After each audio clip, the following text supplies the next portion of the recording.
Sekarang kita berbicara tentang masalah utang piutang. Solusi untuk menyelesaikan utang, bayar, titik. Yang tidak sabar, silakan lapor ke kantor polisi. Tetapi untuk ditangkap, tunggu. Artinya, tak mampu bayar utang, kita tak akan bisa dipenjara. Bahwa masalah pinjam meminjam atau utang piutang adalah ranah hukum perdata dan tidak bisa dibawa ke ranah hukum pidana. Sebab sebagaimana peraturan perundang-undang, seseorang tidak bisa dipidana kerana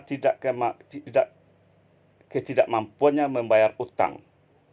Dasar hukumnya pasal 19 ayat 2 Undang-Undang Nomor 39 Tahun 1999 tentang hak asasi manusia yang berbunyi, tidak seorang pun atas putusan pengadilan boleh dipidana penjara atau kurungan berdasarkan atas alasan ketidakmampuan untuk memenuhi suatu kewajiban dalam perjanjian utang piutang.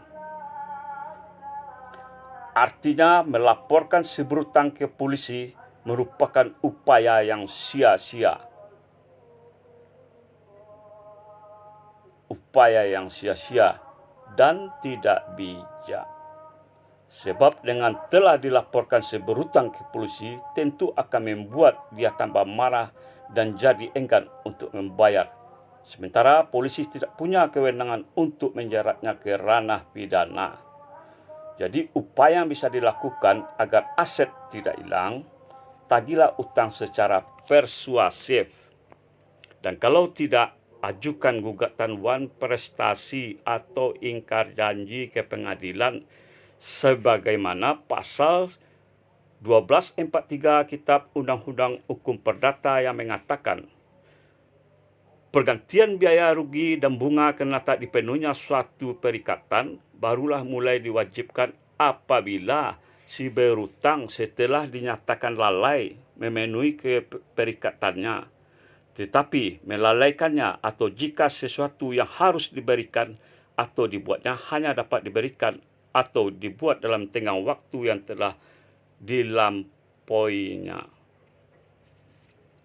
Hal yang sama ditegaskan dalam pasal 1244 Kitab Undang-Undang Hukum Perdata. Debitur harus dihukum untuk mengganti biaya, kerugian dan bunga bila ia tak dapat membuktikan bahawa tak dilaksanakannya perikatan itu atau tidak tepatnya waktu dalam melaksanakan perikatan itu disebabkan oleh sesuatu hal yang tak terduga dan tidak dapat dipertanggungjawabkannya.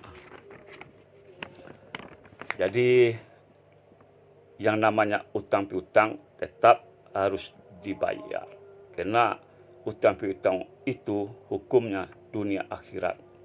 Namun untuk melaporkan si berhutang agar masuk penjara, saya tekankan lagi, itu tidak bisa. Tidak seorang pun atas putusan pengadilan boleh dipidana penjara atau kurungan berdasarkan atas alasan ketidakmampuan untuk memenuhi suatu kewajiban dalam perjanjian utang piutang.